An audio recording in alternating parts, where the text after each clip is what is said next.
morceau.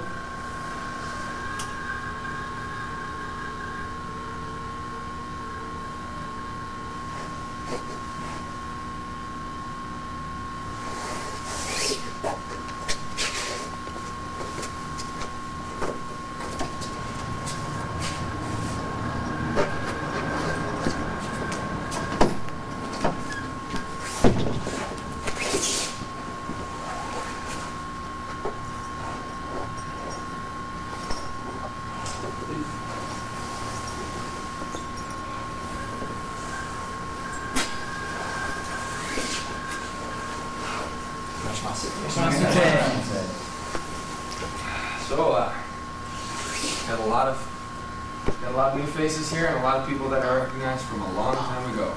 I wouldn't say they're old friends, but they're old. So, hi Paul, get dressed, come on out. The reason that I did this is for the sake of argument.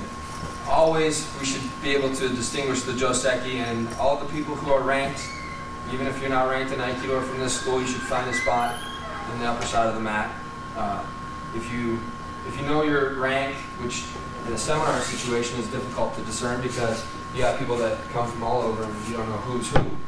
But if you can discern your rank by belt, then you should do that. Now, come on over the other side of the bottom. And there's a good reason for that.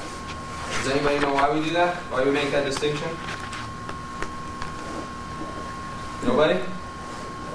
So Sensei knows who to use for. Because so these people are going to be on the chopping block first, right? Say it like it is.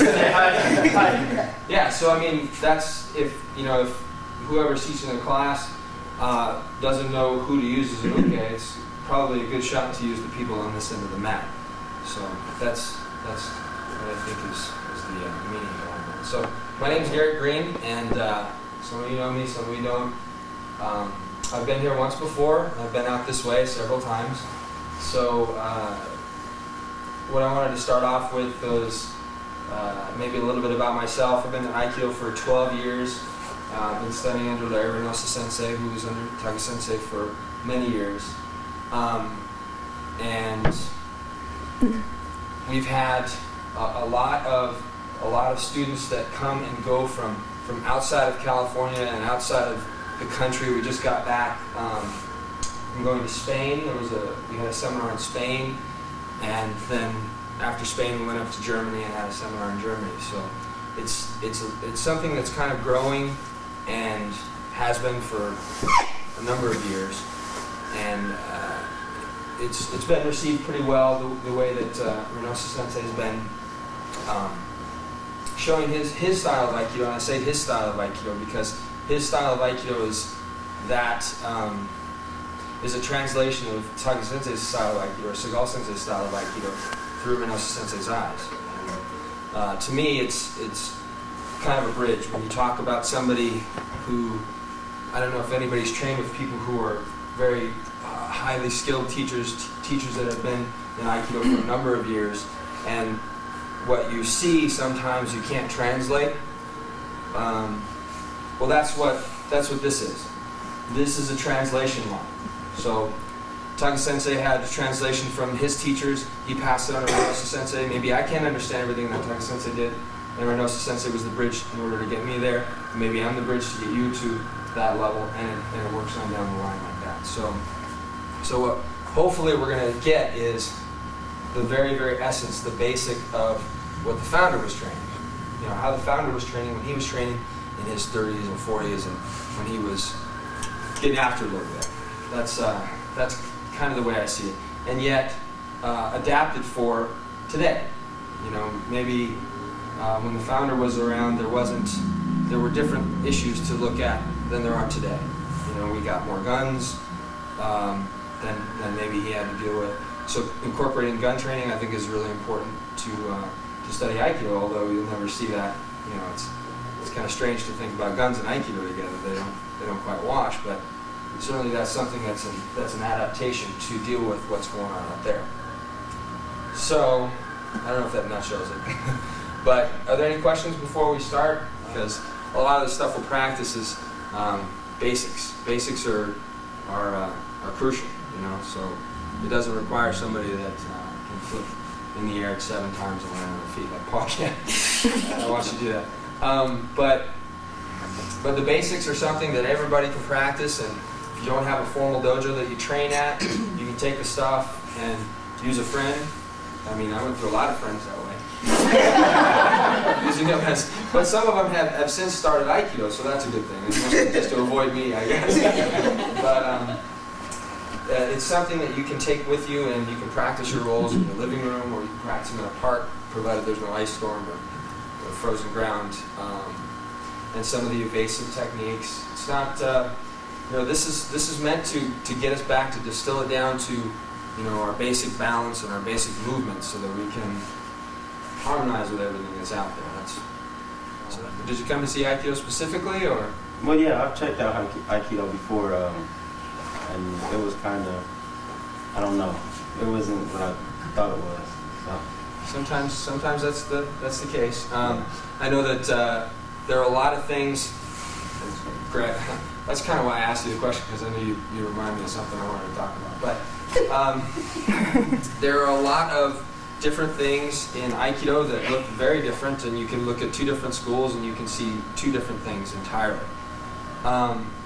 One of the things that I think I was noticing with Paul practicing in Iaido and Kenjutsu, and some of the practices from the Gracie, the grappling, some of the practices from Karate-Do and Jiu-Jitsu, and how people make the distinction between these arts. And really, I've been told this, and what do you get from a videotape? But I've been told that if you were to take the original masters of every martial art and put them side by side, that their movement and what they would do would be very much the same.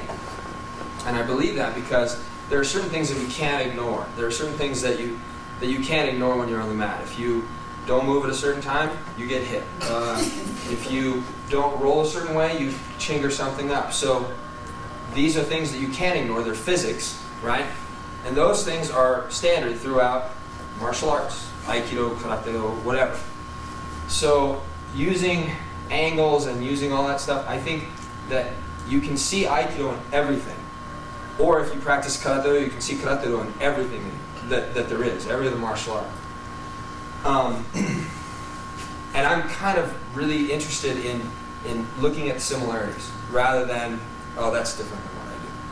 Because you can see a common thread everywhere. Sometimes they're at our limits, and it's really tough to see that, but you can work through it and figure out there's something to be learned in every single place you go. And if nothing more than this is a place I don't want to go back to, then you learn something. So, but I think that's important, because just from watching what Paul was doing and how when he's practicing Kenjutsu, and he's very grounded, and I can feel that when he practices Aikido. I can feel his ability to ground himself, and it doesn't change when he picks up a pole or a stick. Those are the loose terms for both, okay? Okay.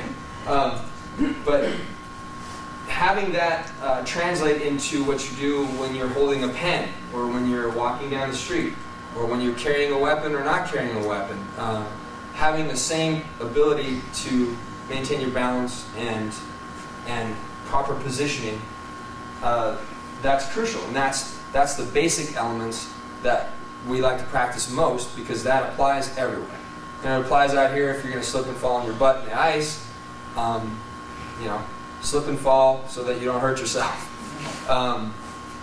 So they're the basic threads that I can see in different people that practice different martial arts, and I think if you practice this and you take it somewhere else, it's only going to benefit you. If you practice these basics and you take them wherever you go, no matter what discipline you're under, that it's going to benefit your training.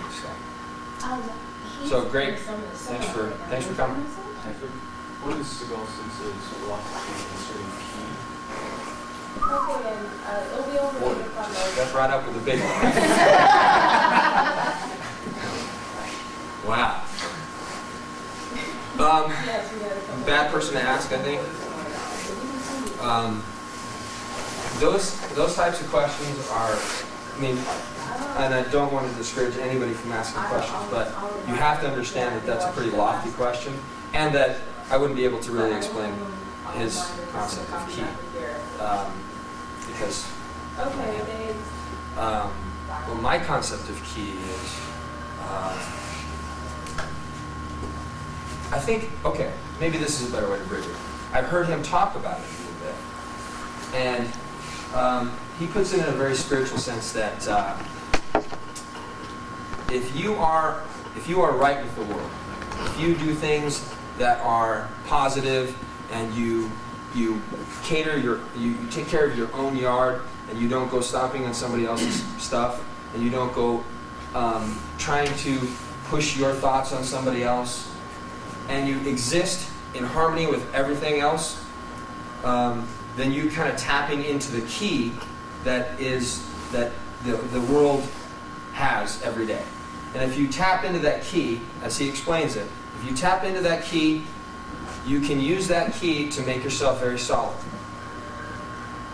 So, again, the lesson is to tap into everything that is right and just and sometimes legal, and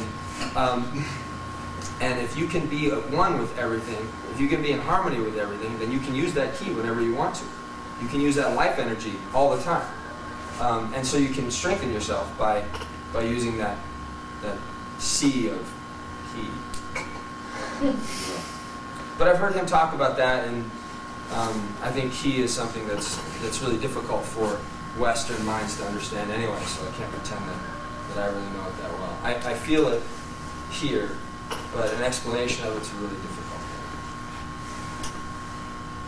So, that was good. Anyone want to try and top that? No? Nigi coming back. This time, work really hard to push his knee out. I think that knee comes over and collapses on something. It shouldn't be this way. Push it out. This is inside of this. These are at a 90-degree angle from one another. Okay? Forward. On this line here, shoulder, hip, and everything's on the line. Okay, right side. Goes up. Thank you, sir. Ukemi. Same thing. The knee stays out. My circle stays inside of this. Okay, left side. Goes up.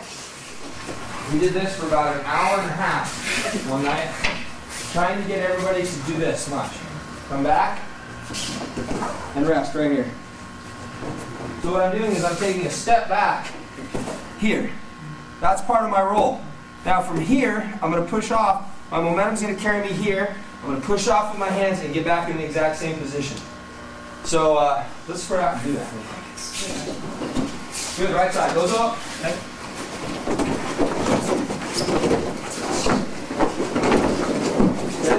Going this one, I'm going to take another step. Right side. Step, step.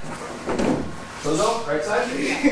Okay, so there are a couple things going on. First, you're doing it without actually giving a signal.